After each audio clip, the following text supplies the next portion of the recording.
Good afternoon. Welcome to the DayLife Mary show. This is me, your host, DayLife Mary, and I was tired. I did not want to go live today. And there's a lot of things I don't want to do, and when I do them, I feel better, and when I don't do them, I feel worse. Before I really get into anything, as usual, this show is sponsored by the Automat.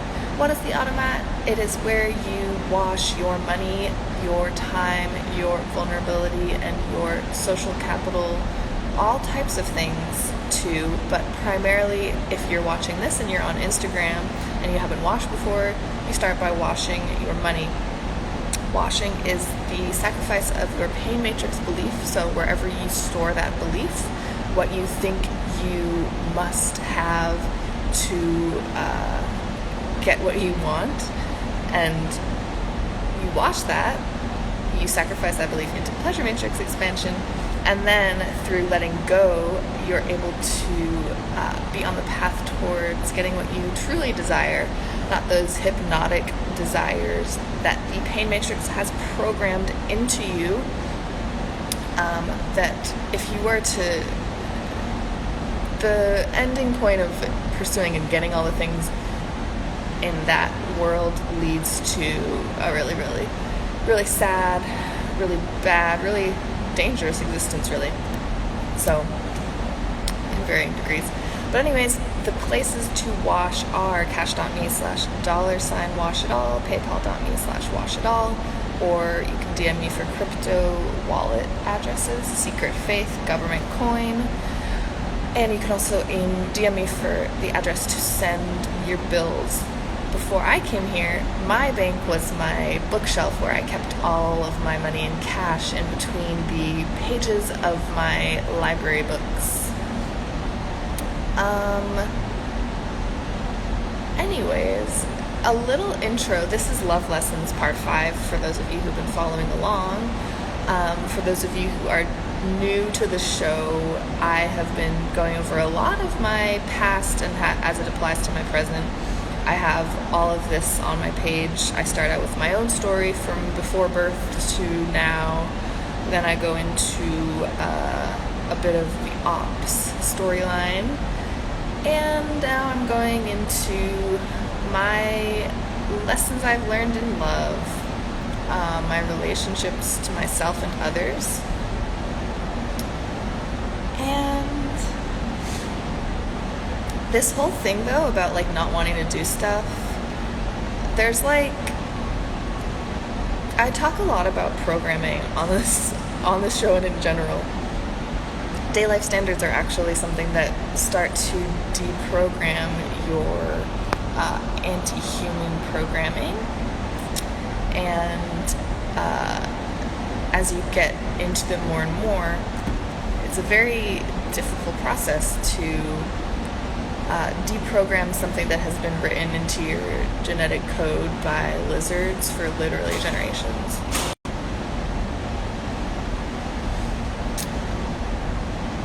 Where was I? Paused for a second there. Oh yeah, the programs the lizards wrote in your DNA. It's literally sometimes the hardest thing you'll ever do, and the level of each level of getting through the programming, you hit another wall and you have to have a melt through it to get through that next level. And I talked a little bit in the part before this about doing that fast track here through washing your belief the way that I do and Jesus does and the people who run this did to be able to do this, who was in Koa. It's no messing around. It's not many people are really capable of doing that, and there's literally a moment, I won't go too deep into this conversation because it's too expensive for the people who are on here, but there is a point where you literally have to get rid of the passengers you've picked up through living in the pain matrix, Satan's matrix, to be able to get any farther in becoming human. And there's a point where people don't want to give up their passengers. They don't want to give up the demons they've they've housed and picked up through living in the pain matrix and attracting that energy through doing all of these things that make that happen. And one of the things that I struggled with before coming here was alcoholism. And this thing about, like, even today not wanting to get up doing this live, and every day, like, to be honest, still struggling, very, very less so than I used to each year before this, each month before this, but, like, still struggling to, like, want to get up early, because in bed in the morning I've, like, wiped the slate clean and I'm like, why do I want to get up?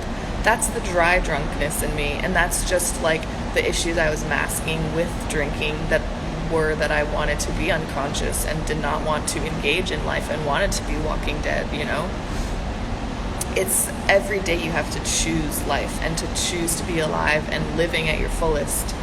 And your pain matrix programming it's a death cult and has been for thousands of years. It really does want you to die or be as, like, least alive as possible, as unconscious as possible. And each day you have to fight against that programming in the year 2022 in the pain matrix, year 10 here, or whatever.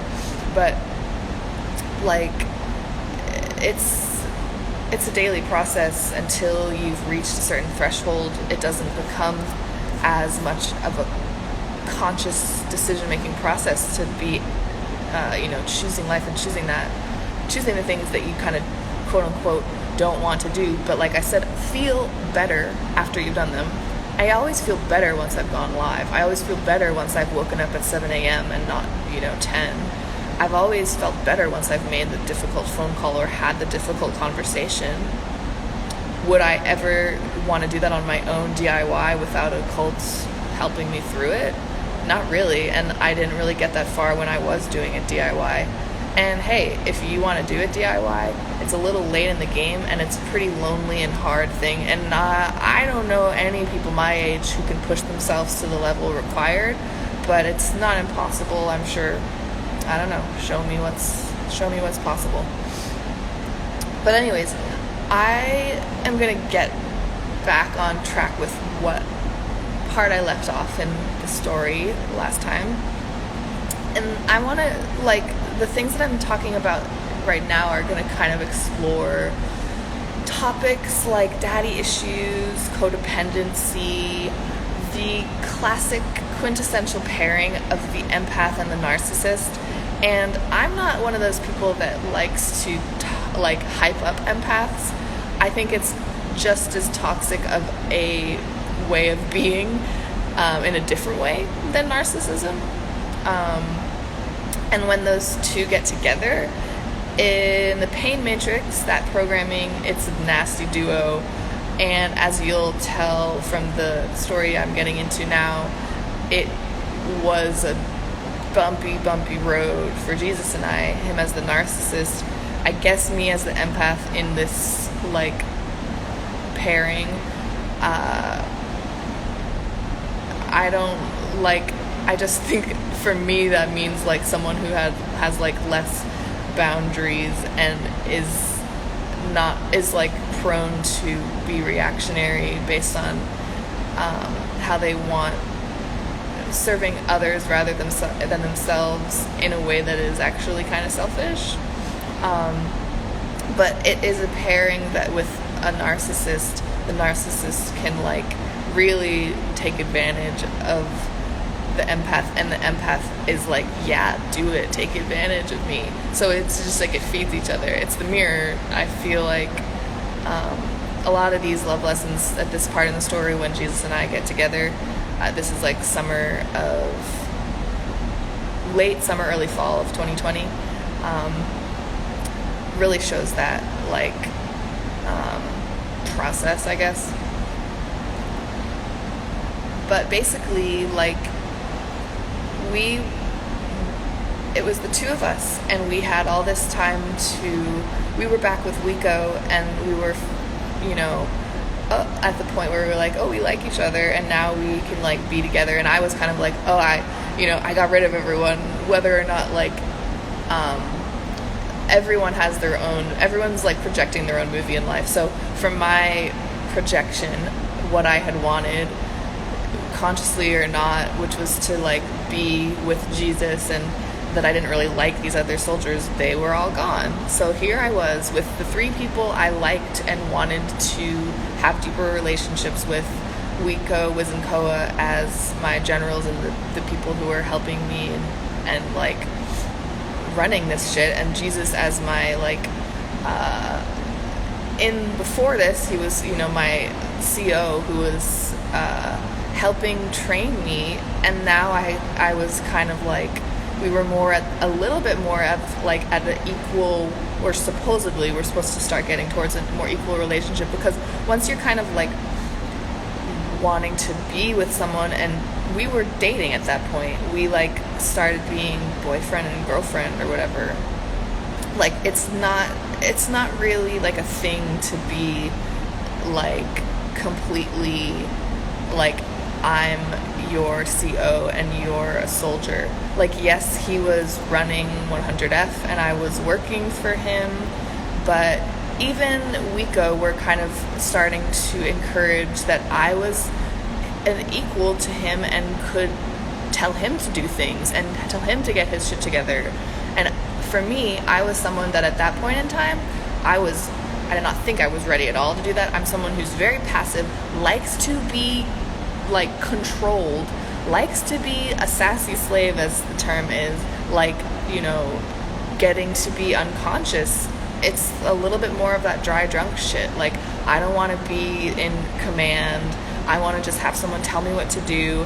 I kind of just want to be a simp to someone. At least that's what I was trying and wanting to do during this time and with this relationship with Jesus. Even as Wiko was kind of like, that's not like really the look.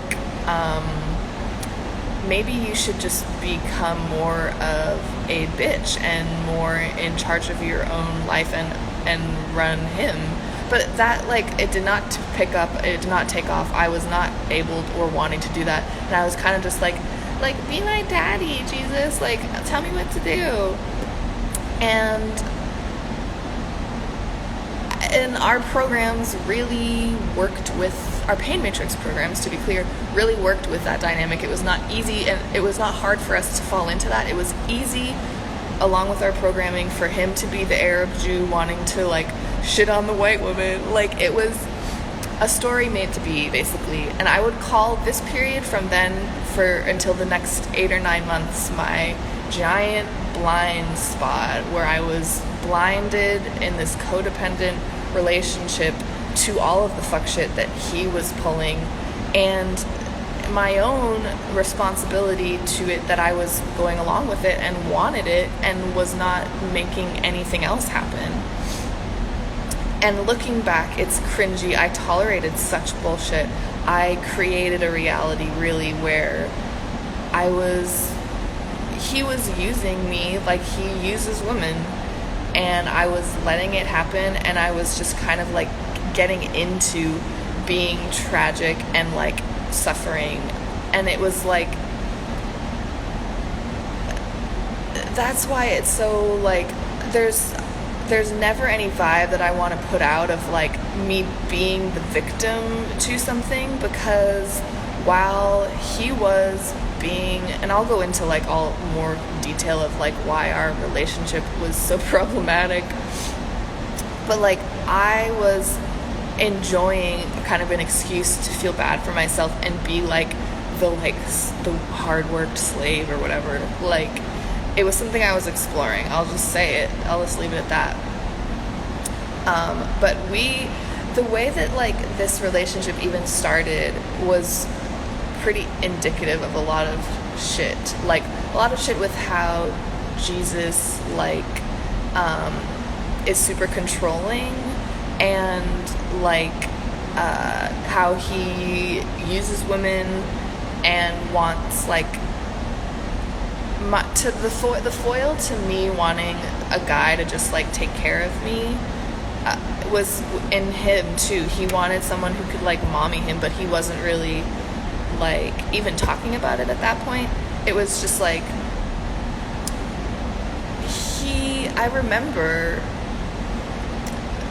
when we were still with Whyte traveling around, and they were struggling to put up with us being in their space so much, because we had kind of like made us have a smaller and smaller space by like losing our car, having to camp and follow them around from when they were in their RV.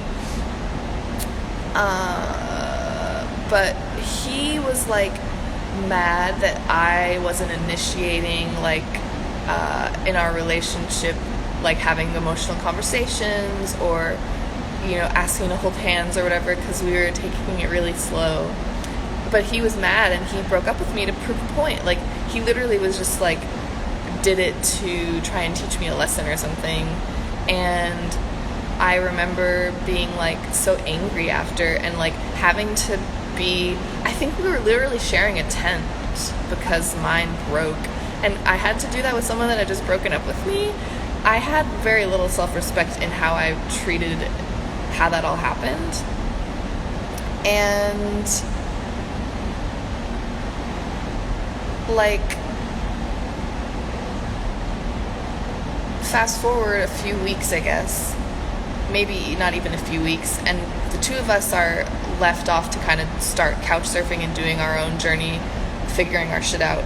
This is a theme in DayLife Army that back then, more so when people were coming through in and out, and in the tail end when the two of us were still figuring stuff out together. But the theme is like things get rearranged and changed, and you go out and do something if like certain people need to work on things together. You need to come to some understanding or work things out emotionally, socially, relationally. And what we needed to do, we really needed to go on our own little journey, the two of us. So Whyte left us at that point, and we had done something we hadn't really done before, which was really get into the couch surfing life, starting at this one place in MI Haven, Denver, Boulder area. And at that point, some like crazy witch lady gave us like bison burgers, and Jesus, the smart guy he is, you know, made sandwiches soaked in the grease from the meat in the same pan after he had cooked the meat. And it was just crazy. And he got so sick from that. And we were still in a tent outside at this point. He got so sick in the tent, he thought he was going to die. He's a hypochondriac, so it's only exacerbated by that. But he really was in so much pain. And I didn't know what it was, and I was like, well, you know, it's possible that appendicitis is where his pain was, you know? So I was like, that shit's serious. So he was like, I think I need to, like, go to the hospital. And I was like, looking it up, and I was like, I don't know, but like, yeah, like, better safe than sorry. We'll go to fucking hospital. And so we got a ride there in the middle of the night, and I had to like take care of him and like mother him. And it was this whole crazy messy thing on his end. He just had like eaten too much fucking grease, and he's more sensitive to it. I have a like stomach of a steel, you know, I don't know, but he had manifested a situation to have me take care of him because he really did want to be in a relationship. And shortly after that, he admitted to it, and he asked me out again, and he apologized for what he did before of like trying to teach me a lesson by breaking up with me, and like how that made him kind of do some crazy shit to get us, like me like rubbing his stomach and being sad, feeling bad for him, and being like mommying to him. And things from there like were really like, that was when I think I really got kind of stupid. like I was so ready to like look past all of his faults and not even notice them. I did not even notice them, but I was feeling them because he's a narcissist, and the things that come with that come with narcissism, the gaslighting, the like his own things of like I was a dry drunk dealing with the demons that come with why you are driven to drink in the first place. He's dealing with the things that come with being a nympho junkie and being someone who used to be on drugs, and now he's sober and dealing with all these addictive patterns and craziness, and I'm just blind to it because I want to be like boy crazy and in love, and I want him to be my like person who is in charge of me, and I don't want to look at his flaws because then I would have to be the one, like, how do I explain it?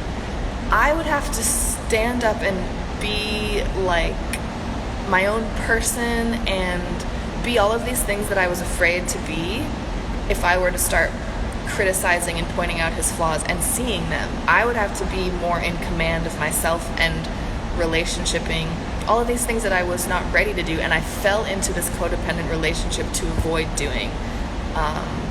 And you can look back at videos of us, like we started going live at this time, and you can like go back to these lives of like October 2020 and like later on months into after that, and you can see me. I'm just like I'm not my own person. I'm not like, I'm letting him be really disrespectful to me in a lot of these videos, and I'm letting him use me to like prop up him being like having clout because he's got this person who like follows and does what he says or whatever. And this is something that like Wico did not like the look of and talked about constantly. But what are you gonna do? I was in the moment. I didn't see what they were saying. He wasn't changing his shit. You know, you gotta like knock someone on the head a few fucking times. And with Wico, they had to do a lot of shit to get us out of that. But like, I'm getting ahead of myself. So we went and couch surfed. I was the one that got our shit together and got us on the road, found a ride for us. Women get shit done. Like, especially with our archetypes, he's more prone to just like fall into a hole and like let it sink him and get all emotional about it at the same time. So it's like, not only are you not moving or doing shit, you're being a bitch about it, and like you're not even in a good mood, which would like offset that you're like stuck and doing bullshit. But so I got us out of the place we were stuck and on the road doing the couch surfing. I had this legacy profile with great reviews because I've always been a lot more put together than him and don't do the craziness he has done in Airbnbs, etc. I had a profile from like that had been spanning back years, so it was not hard for me to find places to stay during like peak corona whatever, you know. So we were traveling and I was still such a simp, and Jesus was a really bad leader. Like, I'm not gonna say he didn't do some things well. Like, he made the bare minimum work. He was my manager in some ways, and it was messy and hard because we were also in a relationship, but we had to work together too. But he had no respect for me, and it's very clear looking back that he didn't, but in the moment I was too much of a simp and too retarded to really see and didn't want to see that. And that's why it's cringy now. But like, yeah, back then he had no respect for me, and he did not treat me like a man would treat a woman. He treated me like a bitch and a narcissist would treat a woman. And while that was mostly like emotional bullshit and a lot of us like fighting just talks, it did not sound good, to the point where people we couch surfed with were like, "Are you okay?" And like people online being like, he's got a white woman held hostage. Like, yes, people are trolls, but that energy is something that people are picking up on, a certain type of like way that we were doing things. And while I don't want to be too hard on myself looking back, like, I don't want to be hard on myself because I was growing in a lot of ways, and there were ways that I was getting pushed to become like a more of a risk taker in the healthy ways of like emotional risks and risks with building relationships with people and with expressing myself. I was also like in a relationship that was not helping things and was kind of holding me back in this kind of codependent lack of respect for myself situation, like letting myself be treated in certain ways. And talk about like finding the situations to trigger your triggers. Like, that was happening. This was a rough time. The winter of this time, I literally, like, I was having craziness that I myself was putting out into the world, and things were happening that I was dealing with my own demons and shit. But at a pivotal moment where I had to deal with that shit the most, I was like, I'm just ready to fucking leave. And Jesus was, this is another thing that was like, looking back, he was so fucked about shit. He was being so lazy. This is why he's like, he uses people, and he was falling into complacency and being lazy because I was like feeling guilty and self-flagellating, so I was doing a lot of the work. But I was doing work and pushing myself and going through fucking shit trying to handle shit. It was really hard. I was taking risks. That was in tandem. He was supposed to be doing the same on his track of his work and what he was doing through 100F, and he was slacking. Just to give you an idea of the lack of self-respect for myself, and the like making myself like gladly picking up the mantle of the like poor, unfortunate white girl who's like being like having to be like things that I didn't have to do at all, that were like, Wiko was actively saying, Emily, this is bullshit. This is like what I would do in a day. I would get up at like 6 a.m. I would do all this work. I would make food. I would make meals. I would do the dishes. I would walk to get food while I was supposed to be working and juggling that. And I kid you not, Jesus would be sleeping in later, refused to do a dish ever, and like just was like organizing his iTunes playlist, watching like Dr. Disrespect on YouTube, watching a movie during the day, and like, hey, there's a time and a place, was not the time or the place. He was just falling into a hole, and I was a simp and a cuck, and I was not able to like fucking whip him into shape, get him into gear. I was not in that role at all at that point. And while he would do his like lives, it's not like he wasn't doing anything. He was severely like relying on just kind of like being my manager and having like getting to focus on my own problems, and like use me and me having problems to like take away the criticism on him. And he was very like good at gaslighting me into thinking that it was not, he had no problems, it was all me, that his way of treating me wasn't just like disrespectful or not showing respect to me. And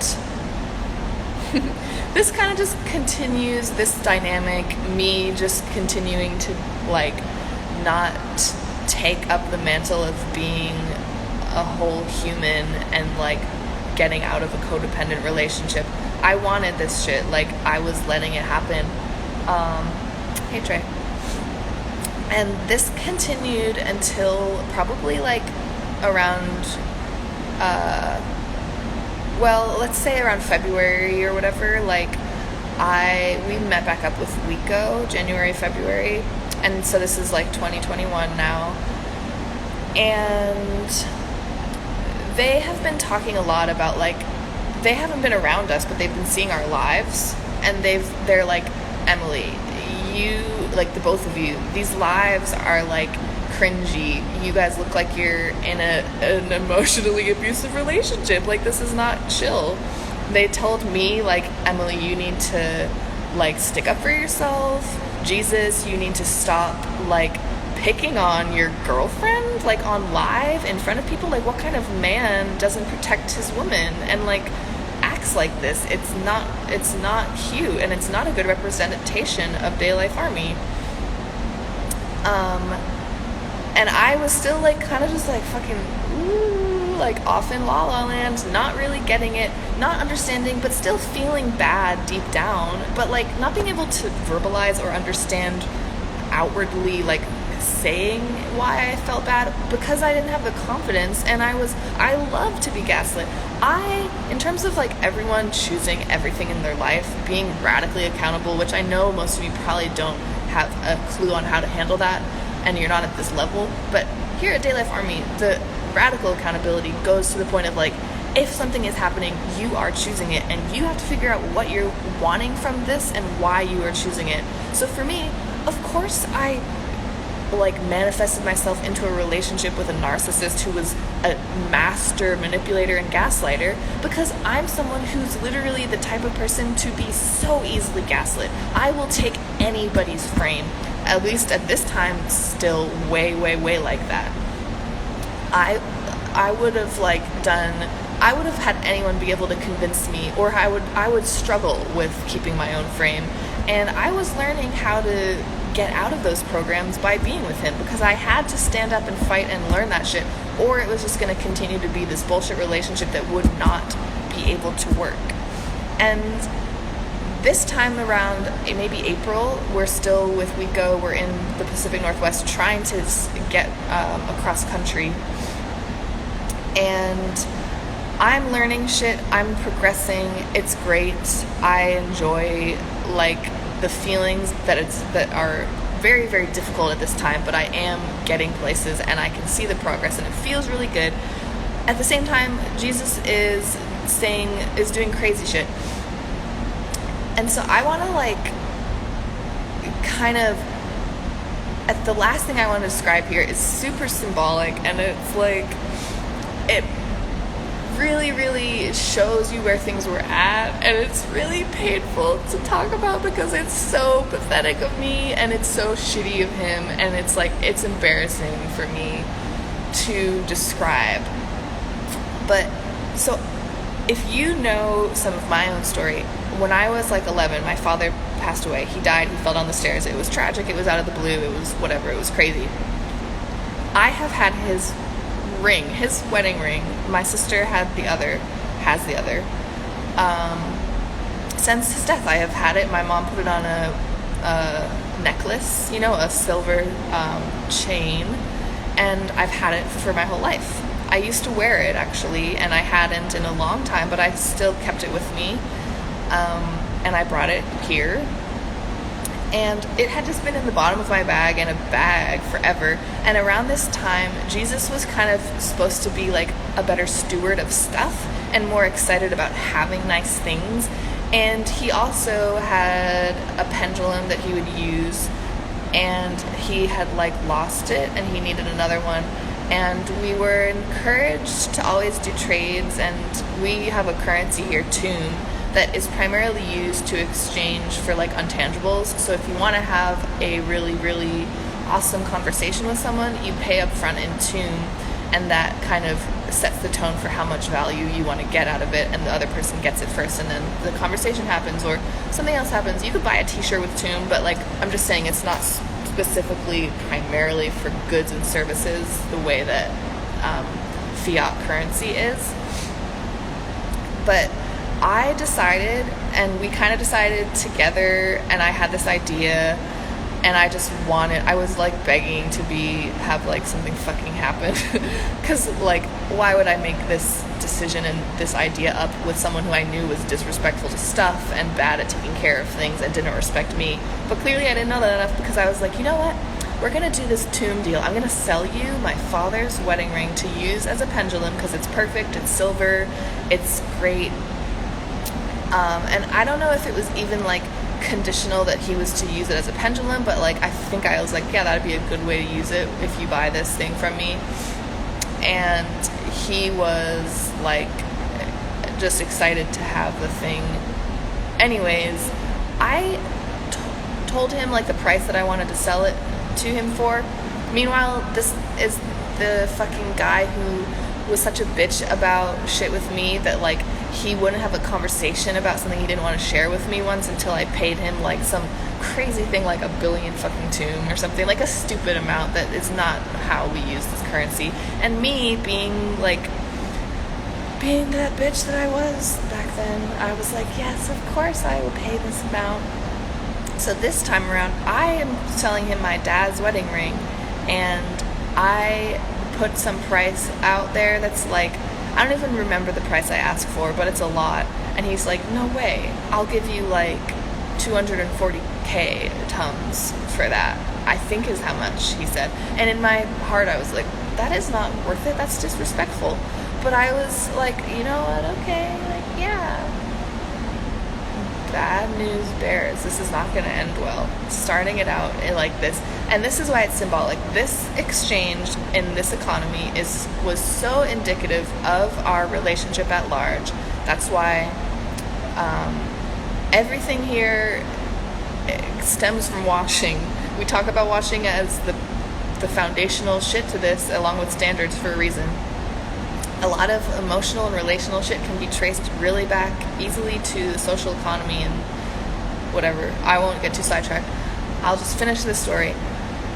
He bought the ring for basically nothing, and then I proceeded to watch him be so disrespectful to this item. He would drop it on the floor and leave it there, and I'd be like, what is this doing on the floor? He would lose it. He like dropped it in the hallway, and the cleaning lady found it and came to our room, and he asked her when she was cleaning our room, and she just happened to be like, oh, I have it in my pocket right now. Yeah. And I did not get my shit together and decide to take it back and be like, fuck no, you're not having this. I let him keep it. That's the crazy thing.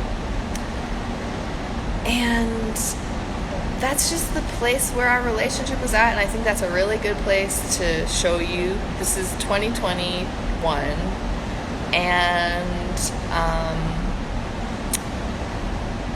the part 6, the next part, I'll just call that part the ring. We'll get a little deeper into all that shit. If you are watching this live, if you're watching this later though, make a wash of belief. The ways I wash every day allow me to be this vulnerable, open, and transparent in ways that in order to make the relationship even slightly equal, or for you to harvest your own ego in a way that, yeah, you're not ready to go live like this and talk about the shit that I'm talking about, you can start though by making a financial wash and harvesting your ego in that way, making a sacrifice of belief in that way, and seeing what it feels like to tether your belief to a separate, different matrix that is expanding as the pain matrix collapses around you. So make all of those washes to cash.me/$washitall, paypal.me/washitall, multiples of 12. And as you wash, you'll see what happens, how it feels, and people who wash, you can ask them what happens, but I'm here today. I am no longer an alcoholic. I'm no longer a simp, cuck, fucking, like, bitch with no self-respect. I no longer drink caffeine, smoke cigarettes, or engage in crazy bullshit like being a literal whore all over Chicago, all because I have washed belief to get where I am today. Can you plug my GoFundMe while you're at it? I do not plug GoFundMes, no. Washing, just to be clear, also is not charity. It is something that is a process that is for you, and the pleasure matrix is not a reality that exists, that charity exists within. That is something that the pain matrix necessitates in order to function, actually. And the 2,000-year plan that DayLife Army is on the ground expanding is a place where that does not exist. So yeah, make a wash, and also, you're probably not ready to social wash. That's more difficult for people, but you can DM me if you want to know about that. You can also just share this live, or others. You can like, comment. You can, there's tons of attention. It doesn't matter if it's negative or positive. Obviously, if you know anything about DayLife Army, we literally started with Tumple and I Hate Tumple, and we have Hate Life Army. So there's all attention counts for social washes. So that's it for today. Later this week I'll be back with part 6 in love lessons, and I will talk to y'all later. Bye bye.